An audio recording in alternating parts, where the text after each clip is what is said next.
आप देख रहे हैं breaking barriers. I am your host Alia. था जिसका इंतजार वो शाहकार आ गया। अगर आप ये समझ रहे हैं कि मैं अपने प्रोग्राम के लिए अपने प्रोग्राम को शाहकार कह रही हूँ और कह रही हूँ कि आपको इसका बहुत इंतजार था, तो ऐसी बात नहीं है भाई। हमारा प्रोग्राम तो है ही शाहकार, बहुत अच्छा है। लेकिन ये ब्रेकिंग बैरियर्स की ये वाली बात नहीं हो रही, बल्कि एक और ब्रेकिंग बैरियर्स की बात हो रही है, और वो बैरियर्स ब्रेक हो चुके हैं।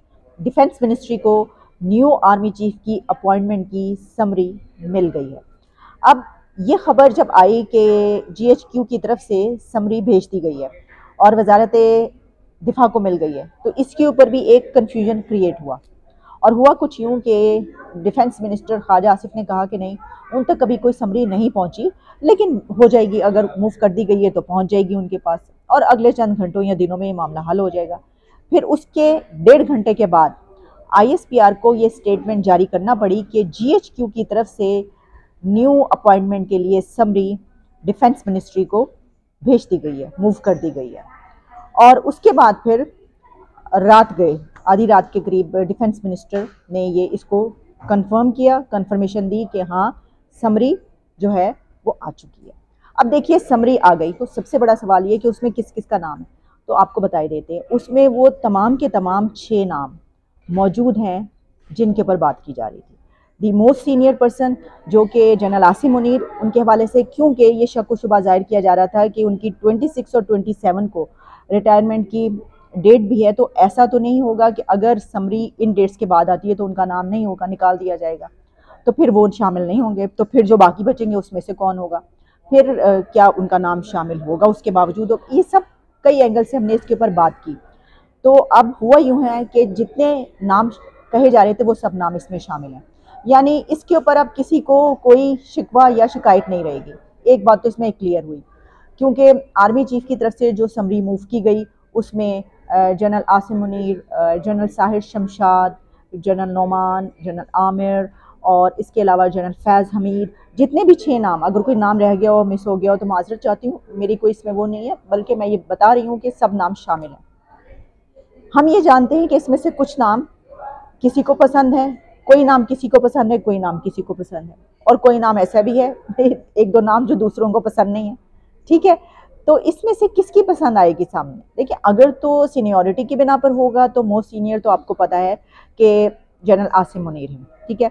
लेकिन अगर किसी और बिना पर होगा, क्योंकि अगर तो ये है कि कौन सी पॉलिटिकल पार्टीज इसके ऊपर राजी हैं, क्योंकि देखिए ये बात कही जा रही है कि सिर्फ पॉलिटिकल पार्टीज नहीं, बल्कि कुछ और हल्के इदारों के भी इसके बारे में जो है वो है, कोई ना कोई फेवरेट तो होता है। हम ऐसा नहीं समझ सकते कि फेवरेट नहीं है, ठीक है। इसके बारे में जो जनरल साहिर शमशाद मिर्जा हैं, उनके बारे में खबरें ये हैं कि हो सकता है कि जॉइंट चीफ्स ऑफ स्टाफ जो है वो उनको लगा दिया जाए। अब क्योंकि ये 2 अपॉइंटमेंट्स हैं, एक तो आर्मी चीफ और दूसरी जॉइंट चीफ्स ऑफ स्टाफ, तो जनरल साहिर शमशाद के बारे में बात की जा रही है कि वो उनको जो दूसरी अपॉइंटमेंट है उसके ऊपर उनको लगाया जाएगा। अच्छा, अगर फ़र्ज़ करें ऐसा होता है, मैं बार बार ये बात कर रही हूँ कि ये सिर्फ एनालिसिस है, तज्ज़िये हैं जो किए जा रहे हैं, खबरें हैं वो हैं, वरना तो जैसा मैं पहले भी कहती रही हूँ कि तमाम की क्रेडिबिलिटी है और किसी को भी लगाया जा सकता है, और ये तो स्वाबदीद पर वज़ीर आज़म की होता है, वो जिसको भी लगा दें। लेकिन क्योंकि हमारी कंट्री में वो जो स्वाबदीद है वो कुछ तकसीम हो जाया करती है, तो उसकी बिना पर बहुत सारी चीज़ें होती हैं। तो इसमें अब जो नई डेवलपमेंट्स है उसमें ये हुआ है कि आसिफ अली जरदारी अचानक से इस सिनेरियो में नमूदार हुए हैं। और आपको पता है कि कहा जाता है कि एक जरदारी सब पे भारी, तो वो जिस जगह पर एंटर हो तो वहाँ पे कुछ ना कुछ जो है आप समझें कि तय होने लगा है। अब उसमें ये है कि ये बात कही जा रही है मुबैना तौर पर कि आसिफ जरदारी के फेवरेट जनरल आमिर हैं, ठीक है। और फिर ये जो जनरल फैज़ हमीद है वो फेवरेट कहे जाते हैं इमरान खान साहब के। फिर इसी तरीके से जनरल आसिम मुनीर फेवरेट कहे जाते हैं हुकूमत के, पीएमएलएन के, नवाज शरीफ ने उनका नाम लिया। ये सब बातें चलती रहीं, खबरें आती रही, हम इसके ऊपर बात करते रहे, ठीक है। तो इनमें से अब कौन इस सीट पर अपॉइंट किया जाएगा ये तो हमें पता चल जाएगा। लेकिन आज के रोज़ प्राइम मिनिस्टर ने तमाम पॉलिटिकल पार्टीज़ का एक इजलास भी बुला लिया है, और उस इजलास में इसके ऊपर बात की जाएगी। यकीनी बात है कि इसके ऊपर भी बात होगी। सबसे अहम इस वक्त मुद्दा यही है कि क्या किया जाए। अब देखें, जो कॉम्प्रोमाइज़ है ना, वो पाकिस्तान की सियासत में इस तरह के उसमें चलते रहते हैं। जो पाकिस्तान की पॉलिटिकल पार्टीज़ हैं उनको कहीं ना कहीं कॉम्प्रोमाइज़ करना पड़ता है। अभी तक तो हम यही देखते आए, लेकिन नवाज शरीफ ने कई मरतबा कॉम्प्रोमाइज़ नहीं भी किया, और जब उन्होंने कॉम्प्रोमाइज़ नहीं किया तो उनको उनके साथ बहुत बुरा भी हुआ कई मरतबा। अच्छा, जैसा हमने आपको पहले बताया कि हिस्ट्री से लेकर अब तक, पास्ट से लेकर अब तक कई मरतबा ऐसा हुआ है कि ज़रूरी नहीं है कि मोस्ट सीनियर को लगाया जाए, ये कोई फार्मूला नहीं है, कोई कानून नहीं है, लेकिन जो सबसे नीचे होता है वो भी ऊपर आकर लग गया। जैसे कि ज़ियाउल हक की जब हम बात करते हैं तो भुट्टो ने जनरल ज़िया को नीचे से उठाकर ऊपर लाए थे, और फिर क्या हुआ, वो कहते हैं कि जिस पे एहसान करो उसके शर से डरो, ये बातें कही जाती है। तो इस मामले में, भुट्टो के मामले में एग्जैक्टली यही हुआ। ये बात कही जाती है कि देखें, उन्होंने एहसान किया और एक ऐसे बंदे को जो कि सबसे नीचे था उसको ऊपर ले आए, और फिर उसने उसके बाद उनको फांसी दी। इस तरह की मिसालें भरी पड़ी हैं हमारे उसमें। लेकिन अभी जो है इसका सबसे बड़ा फैक्टर जो है सच में वो ये है कि नए आर्मी चीफ के लग जाने के बाद वो जो भी हो, पाकिस्तान के बहुत सारे इश्यूज हल होने की तरफ जाएंगे, मामलात का हल निकलेगा, क्योंकि इतनी सारी चीज़ें रुकी हुई हैं इस वक्त पाकिस्तान की। यानी हमारी तवज्जो किसी और तरफ नहीं है, सबकी पॉलिटिकल पार्टी से लेकर और आवाम की हर एक के जितने भी शोबे हैं वो सिर्फ एक बात को डिस्कस करते हुए नजर आते हैं कि नया आर्मी चीफ कौन आएगा। क्योंकि जाहिर है कि हम जानते हैं ना कि इतना ही जो है अब जो स्टैब्लिशमेंट है उसकी तरफ से ये कहा गया, आर्मी चीफ की तरफ से, DGI की तरफ से कि ए पॉलिटिकल, ये वो वक्त है हम होना चाहते हैं। तो देखिए ये जो है ना, ये इलेक्शन, इसका इलेक्शन ही आप कह लें, सिलेक्शन कह लें, इलेक्शन कह लें, जो भी है, ये हमें ये बताएगा कि ए पॉलिटिकल जो है वो किस हद तक लागू हुआ है। यानी वज़ीर आज़म क्या हुकूमत जो है वो इन नामों में से अपनी पसंद से जो समझती है वो उनको अपॉइंट कर देती है, या फिर उसके बाद हमें पता ये चलता है कि इसमें इनका भी अमल दखा रहा और ये भी इसमें कहा गया और फिर इस चीज़ को भी रखा गया, या हर चीज़ को बालाए ताक रख दिया गया। एक तो ये कि देखें, सेम पेज पर रहने की तमाम पॉलिटिकल पार्टीज़ की कोशिश होती है, और सेम पेज रहने का मतलब ये होता है कि हम मिलजुल के चलें और ऐसा करते हैं कि ठीक है, अगर एक नाम हम अपनी पसंद का कर रहे हैं तो ऐसा करते हैं कि दूसरे नाम जो है वो अगर कुछ और लोगों को पसंद है, वो कह रहे हैं, तो चले उनका पसंद का लगा देते हैं। तो ऐसा भी कुछ हो सकता है। अच्छा, मैं आपको इसके साथ एक और बात बता दूं, और वो ये है कि ये खबर सबसे पहले जिसने ब्रेक की है वो अंसार अब्बासी साहब। अंसार अब्बासी ने पहले ये बात कही थी और उन्होंने बताया था कि इस समरी जो है ये भेज दी गई है, तो उनकी खबर एक मरतबा फिर सच साबित हो रही है। क्योंकि जब ये खबर आई थी तो उस वक्त हुकूमत की तरफ से कहा गया था कि नहीं ऐसा कुछ नहीं है, लेकिन फिर उसके बाद पता चला कि हाँ, जब ISPR को ये कहना पड़ा, क्योंकि देखिए हमने भी इसी के पर उस दिन ब्लॉक किया ना कि समरी समरी हम कहा गया, समरी नहीं आई, पता नहीं कब आएगी, तो इस वजह से ISPR ने बयान जारी किया। अब मैं आपको बता देती हूँ कि इमरान खान ने क्या कहा है, ठीक है। अब इमरान खान का है 26 को लॉन्ग मार्च, ये तय हो जाएगा तब तक, तो फिर वो क्या उनका लायामल होगा, वो वहां पर क्या करेंगे और क्या करने का इरादा रखते हैं, और आर्मी चीफ जिसको लगाया जाएगा उसको देखकर वो वहां पर क्या करने लगे, ठीक है जनाब, ये हमें पता चल जाएगा। लेकिन उन्होंने एक बात ये कही है कि मुझे इक़्तिदार में आना ही है, इलेक्शन मुहिम की भी ज़रूरत नहीं है।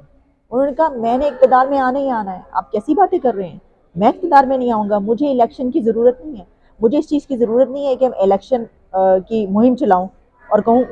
अच्छा, अगर ऐसा है तो इतने दिनों से इमरान खान ने जो ये मुहिम चलाई कि इलेक्शन जल्दी हो, और दी अर्लीस्ट इलेक्शन हमारी ख्वाहिश है और हम यही चाहते हैं, तो अगर वो समझते हैं कि उनको इस मुहिम चलाने की ज़रूरत नहीं और इलेक्शन उनको आना ही आना है इक़्तिदार में, तो फिर वो ये मुहिम क्यों चलाते रहे? इसका मतलब ये हुआ कि उनको ज़रूरत थी, लेकिन अब क्योंकि वो हम उस पॉइंट पर आ चुके हैं कि जहाँ पर सब नज़र आ जाएगा, हल होने लगा है सब कुछ, इस बिना पर वो ये कह रहे हैं कि मैंने तो आना ही आना है, मुझे इलेक्शन की ज़रूरत नहीं। हुकूमत ने ये कहा कि इलेक्शन तो हम नेक्स्ट ईयर अगस्त में करवाएंगे।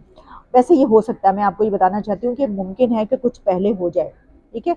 अब देखते हैं हालात क्या मोड़ और क्या रुख इख्तियार करते हैं। आपको पता है कि यहाँ पे तो इतनी स्मूथ चीज़ें चलती नहीं है। क्या इमरान खान जो 26 को वो खुद पिंडी में पहुँच रहे हैं, उन्होंने कहा है, तो क्या करने का इरादा रखते हैं, उनकी नई स्ट्रेटजी क्या है, ये तो हमें पता चलेगा। अगर तो मज़ीद कन्फ्रंटेशन की तरफ हमारी सियासत गई तो फिर तो ज़ाहिर है कि अर्ली इलेक्शन जो हैं वो हो सकते हैं, और अगर किसी और की भी ख्वाहिश हुई। लेकिन जैसा कि हम ये भी देखते रहे कि इससे पहले ये कहा गया कि जो भी नया आएगा उसका वो एक बड़ा काम उसको ये करना चाहिए कि फौरी तौर पर इलेक्शन जो हैं, जो कि कुछ पॉलिटिकल पार्टीज़ ऐसा चाहती हैं, ख़ासतौर पर PTI, इमरान खान, तो वो नए इलेक्शन होने चाहिए। तो देखें जो हुकूमत है उसका मौक़िफ़ इसके ऊपर ये है कि नहीं, हम जल्दी जो इलेक्शन क्यों करवाएं और कोई ऐसा क्यों करे, ठीक है ना। यानी हुकूमत ये कह रही है कि हम तो टर्म पूरी कंप्लीट करेंगे। तो उन्होंने, इमरान खान ने ये बात किससे कही है, मैं आपको ये भी आखिर में बताई देती हूँ। इमरान खान ने ये जो बात है ये कही है बरतानवी हाई कमिश्नर जो हैं यूके के हाई कमिश्नर क्रिस्टियन टर्नर ने उनसे मुलाकात की, और जिसमें उन्होंने उनसे कहा कि उन्हें खौफ है कि हुक्मरान पाकिस्तान को वहाँ ले जाएंगे जहाँ सब कुछ हाथ से निकल जाएगा। और फिर उन्होंने ये कहा कि कोई भी जीनियस आ जाए, सियासी इस्तेहकाम के बगैर मुल्क की मईशत ठीक नहीं हो सकती, और जो इन्वेस्टर्स हैं उनका ट्रस्ट उसी वक्त होता है कि जब इलेक्शन आप कराएं और फिर इलेक्शन की वजह से उनका ट्रस्ट बहाल होगा तो तब इन्वेस्टमेंट आएगी। ठीक है, अभी सोचने की बात है कि उनके दौर में कितनी इन्वेस्टमेंट आई। इमरान खान ने ये भी दावा किया है कि उन्होंने तो पावर में आना ही आना है, उन्हें तो इलेक्शन मुहिम चलाने की ज़रूरत ही नहीं है। अच्छा, इलेक्शन मुहिम चलूँ क्या, वो कह रहे हैं इलेक्शन मुहिम चलाने की ज़रूरत नहीं, चले ठीक है, लेकिन इसमें अहम बात क्या है, इसमें सबसे स्ट्रॉन्ग मैसेज उनका ये है कि वो ये कह रहे हैं कि उन्होंने पावर में आना ही आना है। इसका मतलब क्या है, आना ही आना जब हम ये कहते हैं तो इसका मतलब है किसी भी तरीके से वो आए, उन्होंने आना है पावर में, वो ये समझते हैं, वैसा देख रहे हैं। तो मैंने जो अभी बात की कि जब ये अपॉइंटमेंट हो जाती है तो उसके बाद वो 26 को उनका क्या लाएमल रहता है और उनकी क्या स्ट्रेटजी रहती है, क्योंकि अगर वो ऐसा समझ रहे हैं कि उन्होंने तो आना ही आना है तो फिर उनकी स्ट्रेटजी और लाएमल यकीनन ऐसा ही होगा कि बेशक उसके बाद कन्फ्रंटेशन हो, वहाँ पर GHQ के सामने घेराव किया जाए या कुछ भी किया जाए, लेकिन हर सूरत में वो ये मेक श्योर करेंगे कि वो हालात ऐसे पैदा करें कि जिसकी बिना पर वो पावर में आएँ, क्योंकि उन्होंने कहा उन्होंने तो पावर में आना ही आना है। ट्विस्ट एंड टर्न कहीं पर भी सियासत में आ सकता है, और ऐसा ट्विस्ट एंड टर्न आता रहा है माजी से लेकर अब तक कि सब हैरान रह जाते हैं। तो देखते हैं कि अपॉइंटमेंट के दिन तक क्या होता है और उसके बाद इमरान खान अपने लॉन्ग मार्च में क्या करते हैं। इजाज़त है, दोबारा मुलाकात होती है। क्या आप भी आर्मी चीफ की तैनाती पर जो प्रेशर डालना चाहते हैं, और क्या आप समझते हैं शहजान में तहरीक इंसाफ भी बराबर की शरीक है? ਇਹਦਾ ਜਵਾਬ ਕਿਸੇ ਹੋਰ ਨੂੰ ਦੇਣ ਦਿਓ, ਕੁੱਟਦੇ ਬਹੁਤ ਨੇ, ਬੜਾ ਮਾਰਦੇ ਨੇ ਅੱਲਾ ਦੀ ਕਸਮ। ਮੈਂ ਆਪਣੇ ਹਿੱਸੇ ਦੀ ਖਾ ਬੈਠੀ।